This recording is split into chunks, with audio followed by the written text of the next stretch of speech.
Pandya ஸ்டார்ட்டோட episode ராஜியை நினச்சி ரொம்பவே கவலைப்பட்டுக்கிட்டு இருக்காங்க. அவங்களுடைய அம்மா தூங்காமல் அழுதுட்டு இருப்பாங்க. உடனே என்ன ஆச்சு, எதுக்காக அழுதுட்டு இருக்க? ஏங்க நம்ம பொண்ணை நினச்சி அவ்வளோ கஷ்டமாக இருக்குது. அவள் மனசில் இவ்வளோ வச்சுட்டு இருந்திருக்கா.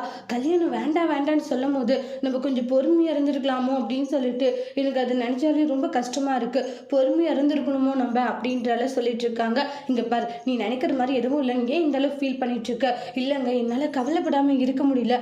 நினச்சாலே எனக்கு அவ்வளோ கஷ்டமாக இருக்குன்னு ராஜி நம்ம அவ்வளோ சொல்லியும் நம்ம கேட்காததுனால தான் அவள் இப்படி ஒரு முடிவு எடுத்தான்றாங்க. கொஞ்சம் நம்ம அவளுடைய பேச்சை கேட்டிருந்தா இப்போ இப்படி ஒரு நிலைமை வந்திருக்காதீங்க அப்படின்ட்டு ரொம்பவே எமோஷ்னலாக ஃபீல் பண்ணிட்டு இருக்காங்க. அப்போ அவங்களுடைய ஹஸ்பண்ட் இருந்துட்டு சமாதானப்படுத்துறாங்க. சமாதானம் பண்ணி அவங்கள தூங்க வச்சுட்டு அப்புறமா முத்துவேல் கவலைப்பட்டுக்கிட்டு இருக்காங்க. ராஜி அவ்வளோ சொல்லியிருப்பாங்க எனக்கு அந்த கல்யாணம் வேண்டான்ட்டு, அதெல்லாம் மீறி இருந்தால் அவங்க அந்த கல்யாணமே பண்ணியிருப்பாங்க. அந்த விஷயங்கள் எல்லாம் நினச்சி ஃபீல் பண்ணுறாங்க. நம்மளுடைய வாழ்க்கை, நம்ம பொண்ணுடைய வாழ்க்கையை நாமளே அழிச்சிட்டோமோ அப்படின்னு சொல்லிட்டு அதை பற்றி நினச்சி ரொம்பவே திங்க் பண்ணிக்கிட்டு இருக்காங்க முத்துவேல் இருந்துட்டு. அதுக்கப்புறமா பாண்டியன் கிட்ட வராங்க. உடனே கதிர் எந்த அளவுக்கு நல்லவனா இருந்திருக்கான் பாரு கோமதி.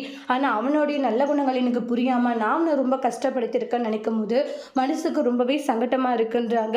என்ன இருந்திருந்தாலும் நான் அப்படி ஒரு விஷயம் பண்ணியிருக்க கூடாது அப்படின்ட்டு எல்லா விஷயத்தையும் சொல்கிறாங்க.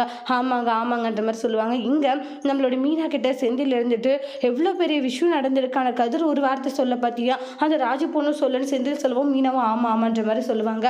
ஏன் கோமதி, நான் இவ்வளோ சொல்கிறேன், நீ எதுவுமே பேச மாட்டேங்கிற. ஏங்க உங்கள் பையனை பற்றி நீங்களே இப்போ தான் பெருமையாக பேசுகிறீங்க. அதை வேறு நான் தேவையில்லாத பேசி அதை ஃபைல் பண்ண விரும்பணுமா என்ன? அதனால தான் நான் ஏதோ பேசாத சைலண்ட்டாக இருக்குன்றாங்க. உங்கள் பையனை பற்றி நீங்கள் அந்த அளவுக்கு பெருமையாக பேசும்போது நான் சைலண்ட்டாக இருக்கிறது நல்லதுன்றாங்க. அப்படியா அப்படின்னு சொல்லிட்டு ரொம்பவே ஹாப்பியாக இருந்துட்டு இருக்காங்க. கதை நினச்சா ரொம்ப பெருமையாக இருக்குன்ட்டு ரொம்ப ஹாப்பியாக பேசிட்டு இருக்காங்க. இங்கே செந்திலுமே ரொம்ப ஹாப்பியாக பேசிட்டு இருக்காங்க.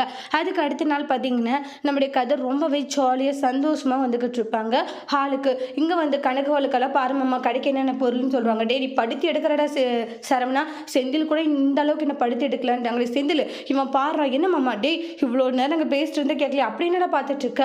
அதுவா பர்ஃப்யூம் ஒன்றும் ஷர்ட்டு ஒரு 4 ஷர்ட்டு பார்த்துட்டு இருக்கா. நல்லா இருக்கே. டே கையில் காசு இருக்கா? சம்பளம் வாங்கணுன்றாங்க. டே சம்பளம் வந்தால் அப்பா கொடுக்குற ஐடியா இல்லையாடா?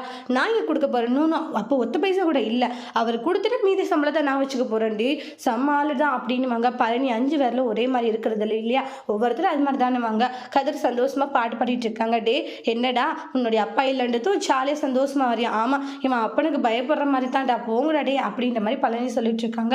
ஏண்டா இவ்வளோ பெரிய விஷயத்த ஏன்னு சொல்லலை?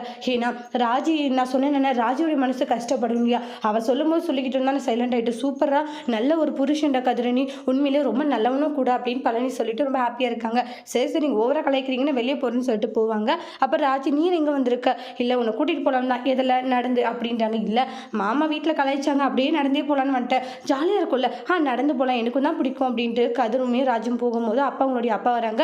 அப்பா கிட்ட பேசுறதுக்காக ராஜி போகிறாங்க. அதோட அந்த எபிசோட் முடிச்சிருக்காங்க. தேங்க்யூ.